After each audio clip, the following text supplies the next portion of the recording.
Hey guys, it's John McNamara, host, Running Vegas. We're talking local sports, business, real estate. My co-host, Mr. Rodrigo, always happy to be here, sir. Thanks for being on. For sure. And we have a special guest today, Susan Marques, co-founder of Virtue Real Estate Group. We're excited to have you on. I'm excited to be here. Yeah. So tell us about you. Where you're from? How'd you get into real estate? Completely. So I'm originally from Montana. I found my way to Vegas boxing, actually. Wow. Never considered living in Vegas. Me and my brother's a black belt in jiu-jitsu. We were both boxing professionally back in, 2009? Wow. And really came here for the training, and then kind of adapted and fell in love with it, and here I am today in real estate. Wow. Awesome. Well, that's so cool. Yeah. That's a good story. What made you guys passionate about boxing? Was it something that you guys picked up when you were kids? Or? It was being raised with 3 older brothers, number one. Had to defend myself. Yeah. My grandpa was a Golden Gloves boxer, and we kind of grew up like watching the fights every Saturday. It was a family thing. I would serve cocktails, get $1 for cocktails, so it kind of made sense to move to Vegas. Yeah. Wow. Okay. So I grew up around it. My brothers boxed through high school. I started boxing out of a dare. My brothers, there was like Thursday night, like shotgun bar fights every Thursday in high school, and it was like people would show up and it'd be like 150 above, 150 below. That was the weight class. I'd show up, I'd fight, and I ended up doing well, and so I wanted to get actually professional training. I was boxing without like training, and so Vegas is a great place to be. My brothers tried out for the Contender show, so that was the first time I made it to Vegas, which was like 2008. They tried out for Contender. I met Jesse James Leha, who's a great coach. Okay. I actually moved to Texas to follow him for boxing, and was going to go to UT for school, journalism, and ended up moving back to Vegas because it was convenient to be here. Number one, just traveling back home. It was hard to be in Texas. My brother was relocating, was going to train with Robert Drysdale, who's a world champion in jiu-jitsu, and so relocated here and found my way into real estate. Real estate's, my background, I guess. I was born and raised in real estate, I like to say. Married a realtor, my husband, sales manager at Escaya, so it kind of all fell together.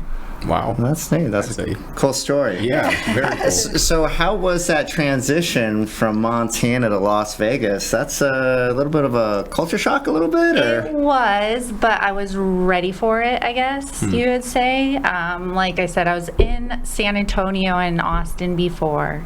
I skipped around to Phoenix for a short bit, and I was like, I can't do Phoenix. Thought it was too hot, and then got here, it was the same, but at least I had boxing, and it was a good transition just because I was used to training, I guess. So that was really my transition. That's how I met people. Even my husband too, he has a background in fitness. We actually met through a product line that I was sponsored by, Honey Badger. So we met even through the fitness industry, and it's always been a good community, and it kind of kept me here, I guess you would say. That's what I love about you guys the most, that how much effort, or how much you guys put into your fitness, into your body, into your health. That's important. That's quality or value that we value as well. For sure. It definitely helps translate to real estate for sure. Totally. So and that was definitely one of the things we were attracted with your brokerage, is you guys were into fitness and working out and getting up early, and it shows, because it does help with sales for sure. So it's all mindset, I feel like. I always feel like boxing is a little bit like entrepreneurship or real estate, because it gets you out of your comfort zone. It's not the 9-to-5 ritual. It's something you have to show up and have the discipline to do yourself without someone constantly pushing you, So it kind of is the same type of challenge in a different way. Yeah, absolutely. It's funny. It seems like this is a thing that continues to come on the pod, that it's typically athletes that translate very well into sales. Because I'm sure when you're boxing every single day or whatever you're fighting, you're getting your butt kicked sometimes, and you have to have the mindset to keep going. Or whatever sport is, we tend to fail a lot, so it translates well to sales because we get rejected every day. Exactly. Yeah. And that's why I think I never really thought about it that way. I had been in sales kind of prior with fitness sales. Actually used to sell gym memberships and was into personal training. And then when I got into jiu-jitsu and competing, it was more of a workout for my mind. It really established a good mindset. And I think that it's important, whether it's a daily thing of just showing up to the gym, it's something that will help you in your day-to-day life. Yeah. Absolutely. Very important. So you grew up in real estate. I did too, actually. So I'm curious, how is that growing up into real estate? How's it translated into what you're doing now? A lot of ways, I guess. I always say I didn't really ever want to get into real estate because my parents were in real estate, but it's like in your blood almost, and you can't really, it's something I know and I'm familiar with, and when being around it, you just kind of end up having a passion for it. My dad actually was an entrepreneur. He sold manufactured homes, VIP homes. Wow. And when he passed, my mom got into real estate, more for the flexibility, but also because she still, had that clientele from his business.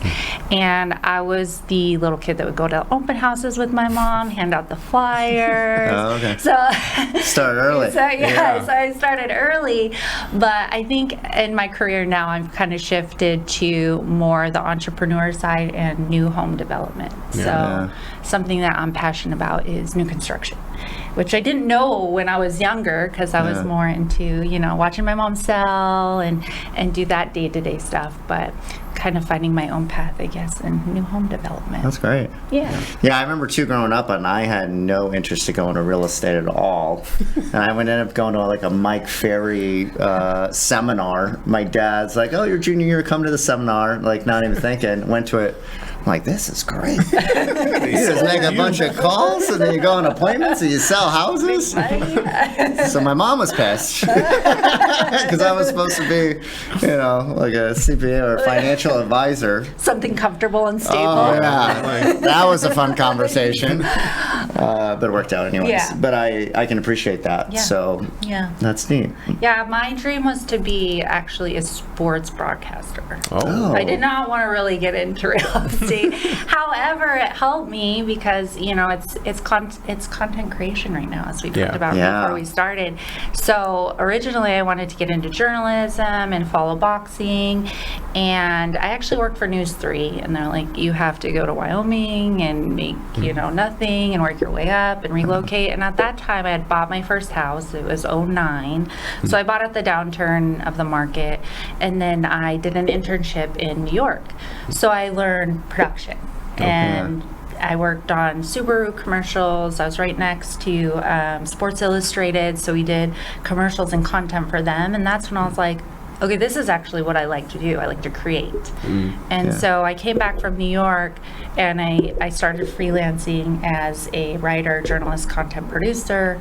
And that's how I got connected with my husband. Again, after we connected with fitness industry, he was like, can you write for real estate? I was like, actually, I've been thinking about getting my license. So that's why how I kind of transitioned into real estate, starting in marketing. Oh, okay. Wow. Yeah.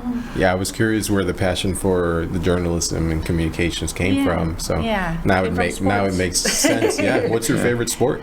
Boxing. Oh, well, of course. Surprise. Who's your favorite boxer? Boxing and I guess mixed martial arts too. I really got passionate about jiu-jitsu. So jiu-jitsu is kind of, if you don't know, a grappling game. A lot of wrestling, close to purple belt in jiu-jitsu. And then I got into Muay Thai too. So Muay Thai is kickboxing. I trained in Thailand for, a month. With Master Toddy, who's kind of a renowned trainer in Las Vegas. So he trained like Gina Carano and a lot of MMA fighters. So that's where I kind of got transitioned into MMA. But at that time, it was getting so competitive. I was kind of getting older. It's like with MMA, you need to know so much. I didn't have time for it. So I was like, you know what? why don't I just follow it and, report about it? And it pivoted to real estate. Yeah. Somehow. Interesting, yeah. Well, it's kind of like, it's funny, a little part of this pod, though, too, is so we could nerd out on, like, UNLV basketball and football sometimes, so I kind of get it. It's like, just to have some fun with it. So, that's, okay. Do you have a good fight story you could tell us about? I have 2 good fight stories. One is my first, and then one is just a random Irish story. Okay, I may have heard of this story. The most exciting. I was hoping we were going to hear this story. None of them are sanctioned fights. No. Fight story in Ireland. Okay, so we went to Ireland. It was me and 2 other girlfriends, and we started talking. Before that, I had been in Thailand, so I picked up a conversation with this guy that was a Muay Thai fighter. And he was a big dude, like 6'2", like you could tell, like he fought, and we had some common knowledge with Master Toddy, and he had trained in Thailand. So, Ireland, having fun, drinking, whiskey and whatever. So later we were getting pizza. I was sober by this time. I don't know if he was, because we were just like messing around in an alley. Yeah. And I could tell he was drunk, so I gave my pizza to my friend. I was like, just in case. And all of a sudden I saw this like leg kick to my head. Oh my goodness. And just natural reaction, I wrapped around him, got him in a rear naked choke, choked him out, and like he hit his head. Oh, and I thought I was going to go to jail in Ireland. Oh my God. I ran. He did find me later on Instagram, so I do have video of that. Oh man, I want to see this video. Yeah. Oh my goodness. But that was like a good realization of all the good work that jiu-jitsu did for me. Like self-defense, like I really didn't know until that. In my first fight, I didn't really know I could fight until I was attacked. Yeah. See, so those are my fight stories when I was attacked. That's a great fight story. I don't attack first. Yeah. Well, it's good. And we talked about too how sports, and the same thing with real estate. You practice your scripts every single day, and then you get in those positions, and you just know exactly what to do. Yeah, it's like second nature. Yeah, so that's pretty cool that you choked out somebody. Yeah, so, that was a good analogy too. Yeah, he's thinking today. Yeah. Some days, not all days. But. It's training, like your sales calls are training. Yeah. No, for sure. And once you get that embedded, it just kind of, comes out of you. There's a good saying by David Goggins. He's like, always stay ready, right? So Exactly. kind of similar to, you never know when you might run into a fight or have to defend yourself, or you never know when a seller's ready to list and you got to go on that appointment and interview for the job, or a buyer, is ready to write offers and you're got to get to work. So that's a good analogy. For sure. Putting things together. Yeah. I like it. Or when you go on vacation, right? Then everybody wants to buy or sell real estate. So Right. you just never know. But you Go gotta be on more prepared. vacations. Yes. That's what I'm saying. No, stop at the vacation. You miss me too much? It's my turn. No. So it seems like you have traveled a lot through your lifetime. That's fantastic. Do you have like any favorite places that you've been to? Because Ireland, Thailand, they all seem fun. Those are probably my top 2, just because I was there for quite a bit of time and got to experience it a lot. Me and my husband are creatures of habit. Like we literally go to Laguna every month, and that's like our vacation. So I'm trying to get him to go overseas. Oh, fun. Yeah. But Thailand was probably my favorite because I was there for a month, and it was more of a training, I guess you would say. So like in Thailand, I was training with world champions that were like 12 years old, and it was just a completely different, eye-opener of how blessed we are here. Yeah. I've been to Nicaragua too. Oh, that was a church trip. So that was a good experience too. More service oriented, but it was, that's kind of like the traveling I like to do, because it's really eye-opening to be able to help people and experience different cultures in that type of way. That's fantastic. Yeah, that's great. Yeah, it's good when you get to travel and you get to just learn about different cultures and everything. Yeah. And I totally understand it, because I used to be a lot like Aaron too, where I'm like, I'll just take a long weekend in Cali. Yeah. And the real reason is because I want to like work, but I'm not long away for too long. He doesn't want to disconnect. Disconnect. Yes. It's You so like hard. to disconnect though, because you travel. Yes. Well, wherever I go, I find a way to keep my phone on, even if it's internationally. I'm like, I can't let my phone. I still got to hold hold on to the business. We do a very good job. Like if I'm out of town, he's holding down the fort. Vice versa, if he's out of town, I'm holding down the fort. I've been doing a lot of holding down the fort this year. It's good to have a team. The guy that went to Peru for about a month. I was actually telling her how I do travel for like a month. So I am curious, like you and Darren, you have the brokerage, a lot of responsibility. How do you find time to like balance the traveling time and the, husband and wife time, the family time, the church time, all of that? Delegation. Yeah. It's been a learning experience because I think naturally we all want to like control what we start, but we've hired a really good team to help out. We have a new marketing director. Like I said, we're bringing some videography in-house, which will help just with the delegation. We got Michael at the front desk now, so he's kind of like our assistant.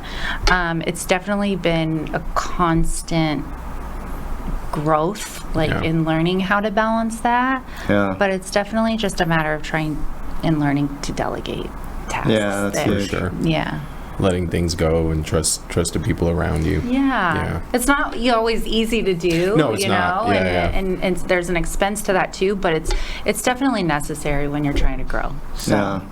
No, and I appreciate that a lot because you guys do a great job with the brokerage. And my dad was a broker at Coldwell Banker for years, and my stepmom was a manager there. So just seeing that dynamic, I know, and they have a great marriage, but also I'm sure you go through it. You wear different hats. Totally. Are we at work right now, or or is it family time, whatever it is? So I'm sure that has to be. Interesting. So the good thing is me and my husband have worked together before. We started out as guys, so there's definitely boundaries that we need to keep, but there's also, ways that we create balance, a work-life balance. So I think we are constantly working at getting better at that. Nice. Yeah. It's fun. we both enjoy the chaos, so we're always attracted to Then you're perfect for real estate. It's just managing chaos 24/7. Yeah. So what went into? Starting your own brokerage, that's a big thing. I mean, what went into that thought process to start it all? You knew that was going to be a challenge for growth and learning. So tell us more about that. Well, at that time I was at Blue Heron, so I was actually comfortable and I really did like new construction, and Darren was building his team, and I think he kind of felt capped. Like he always has a big mindset of growth. And so I kind of encouraged him, well, if you want to go to other markets, why don't you just start a brokerage? And then it just happened. Wow. That sounds like Darren. And I was like, okay, I didn't know tomorrow. But, so really that's how it happened. And it's been a huge growth in a year. It's kind of incredible, what you can do when you really set your mind to it. And I think we had everything in our head and on paper of what we wanted to do, and we have accomplished it. So it's cool to see where we're going to go and how we're going to grow. Yeah, for sure. Well, tell us more about that. What does the brokerage look like in the future, 5-10 years down the road? Well, we definitely want a Henderson office, so we're working on that next, probably by next year. I would love to do something in Montana and help my mom and get something started up there for her, whether it's a team or a brokerage. Obviously, we see it as a brokerage in the long run. And then maybe even going into California. So we're doing a lot of marketing in California right now because obviously that's the buyer market that we're seeing. Yeah. So we're really focused on architects and new builds down there to develop those relationships as well. So that's great. Yeah, sky's the limit. Yeah, I love that. I thought for years getting my license in California just because obviously it's like all the buyers are coming this way. But I could tell you how many clients are like, man, I wish you worked in California so we could use you too. So and southern Utah too. It seems like there's a lot of business up there as well. Yeah. So. But that's the great thing about real estate. There's so much opportunity. Yeah. I'm also seeing a lot of interest in Washington. I don't know about you guys. Washington State? Yeah. I'm seeing a lot of interest in Washington and California right now. So yes. Yeah. I've seen that. We network with a lot of top producers up there. And you're absolutely right. We have a lot of buyers coming this way as well. Yeah. So that's an interesting market too. Yeah. It's a good market right now. Yeah, for sure. You know? Yeah. Expanding. Yeah. Yeah. And Vegas is just becoming such a dynamic city. I think that's a big part of it. Yeah. It is, yeah. Well, I mean, I know I'm grateful to live, and you coming from Montana, I'm from upstate New York. Upstate New York, there wasn't really much going on, so I'm always grateful to be a part of a city where it's growing, it's very modern, it's upcoming. Yeah. You know, it's a great city to be a part of, and one of the reasons we even started this podcast because we're proud of it. So. Yeah, totally. And it's smart going in the direction of sports, like you guys said, because of all the stuff that's going on. What's going on? Yeah, for sure. Yeah. Yeah, so I follow, your YouTube, and I see a lot of content. So can you tell me a little bit more about that? Do you have like a content creation schedule? How do you balance, running all these things, the hustling aspect of things, and still having time to get behind the camera, putting out a video, getting comfortable, just putting it on social? I think it came from actually going to UNLV. One of my classes, the last year was probably the hardest class of my life. It was like we had to shoot, edit, script our own story every week. Wow. So I kind of got into a habit of making content, and it wasn't easy to start, but now it's just kind of like, oh, you can do this. It's going to take, a couple hours. You can do it. And it's just, consistency is key when content creation. So, I make it simple by either doing it on my phone. We did hire a videographer. I do find it to be easier to do that, especially if you're trying to grow. But I think for the most part, just don't overthink it. You can go live. You don't have to edit it. You can do anything you need on your phone right now. So just keeping that in mind, that it's always on hand, and delivering value, not just sales, I think is something we all need to remember. It's just documenting, not just selling. So try to document your day-to-day, and that's creating content, and I think that's what people want to see. Yeah, you do a great job with that. I really like your content. Your videos are great. And it's funny because I think we do an okay job with it. We try to stay consistent with it. But one thing, like my favorite videos of you, when you're just being like funny and silly, and that's definitely something I want myself and our team to start doing, because then it, like, personally, you feel gets out of that real estate, someone really cares about the houses we sell and all that, but it kind of makes you connect with the person a little bit, and you get to see a whole nother side of them. So post more bloopers. Yes, for sure. Yes. I have a lot more. That's good. Those are my favorite. Okay. Oh, for sure. Because I didn't know you that well, and I saw that one blooper. I'm like, that's hilarious. Like, there's a whole other side to this gal. It was good. More of that. Yeah. No, it's fun. Yeah, when you're having fun, like, kind of show your authentic side. That's what people want to see. That's what people relate to the most, and that's what we noticed kind of growing this podcast. I think me and him have just the most fun where we're being who we truly are.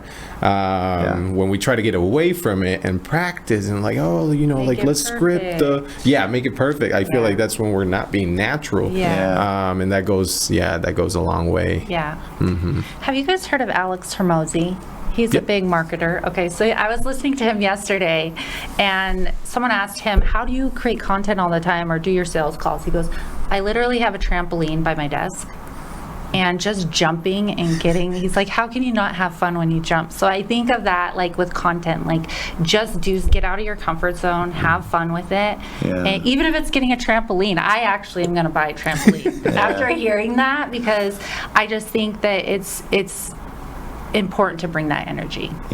Whether it's to sell your sales calls or creating content, and you have to have fun doing it. So buy a trampoline and create content. I've heard that energy-wise too. You haven't been on a trampoline, like energetically, it gets rid of all your negativity. And he does it every time before. He does like 2 to 3 minutes before his calls.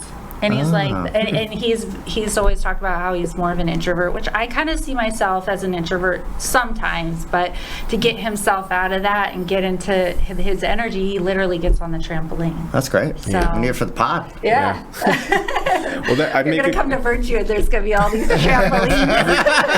everybody's bouncing too, so I'll be hopping on all of them. Oh, you're going to need to stay on that the whole day. To get that bad energy out. We'll just get a trampoline room and spare offices and just have a big trampoline There room. you go. Yeah. Well, it's interesting because I'm introverted. I kind of assumed you were introverted too. So it's different. Sales is people are kind of surprised that there's introverted people in sales, but there's a lot of them. There is. Yeah. Darren says he is an introvert. He is not. Darren, you are not introverted, my man. He's like, no, sales got me out of that. I was like, okay, well, maybe back in the day when you're like 5. Yeah. Like, Well, at least not in the last 9 months I've known Darren. Tell us more about that. Being introverted, what's advice you give to agents or folks at the brokerage that are introverted, to break them out of that, besides the trampoline, obviously. Do content. Honestly, that's kind of how I get out of my shell, is just getting out of my comfort zone. I've always been more of a shy, reserved person, but when you get on camera, it's just like you don't really have a choice. Yeah. And I think that, and just conversations. Yeah. Any kind of conversation will help you get out of that, and just having the mindset to overcome it if it is a shy thing, or a fear thing. It's just consistency. It's just like fitness. The more reps, the better you are. So get the reps in. Yeah, for sure. I love that. That's one of the reasons I started the pod too. And teaching classes, it's uncomfortable. Yeah. I don't want to be talking to people. I'm introverted. Yeah. We're all uncomfortable. Why did I go into sales?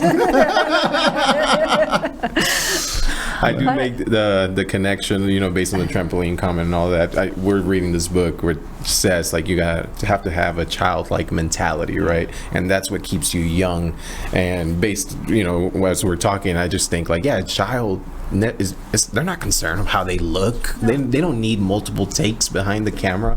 If anything, they're just holding the camera up to it. They're being silly. They're being themselves. They're being authentic. They're being natural. So I know we talk about it a lot within our team to just remind ourselves to be childlike, not to take things so seriously. So I do find as we talk, I find that connection. So you guys are like the funnest team in the office, by the way. You're the craziest team. I don't know. You don't gotta lie to us. I'm wondering what people think of us, to be completely honest with you. You guys bring the energy. Darren's I wish we had more of Mac team in here. They have such good energy. So thank you guys for that. Oh yeah, we have a lot of fun. The rest of the crew needs trampolines. Yeah. Well, besides real estate, I know you do fitness and everything. I know you're into that. Is there anything? What do you do for fun besides if you're not in the office and? Well, we like to go to Laguna. We like to travel. I'm a dog lover, so I love my girls and animals and taking them to park and hiking and going to Red Rock, Mount Charleston, stuff like that. That's great. Yeah. We love Red Rock, and it's great hikes. So. We're planning on some group hikes. So. Yeah, we should. We should all go. That'd be nice. We try to get to nature as much as we can, even if it's just getting some sunlight for 30 minutes and coming back into the office. It makes a big difference. It does, totally. It does. That lead follow-up, dude, just walking around. Yeah. Get that vitamin D for the day. That's right. Yeah. Get the blood flowing. Yeah. Cool. All right. Well, I want to thank you for being on. Thank you, guys. It was fun. We had so much fun. And thank you, Mr. Rodrigo, best co-host in the business. If you guys are interested in luxury real estate or join a brokerage, Susan's your gal. And guys, this is Run Vegas. And take care of yourselves today. Bye.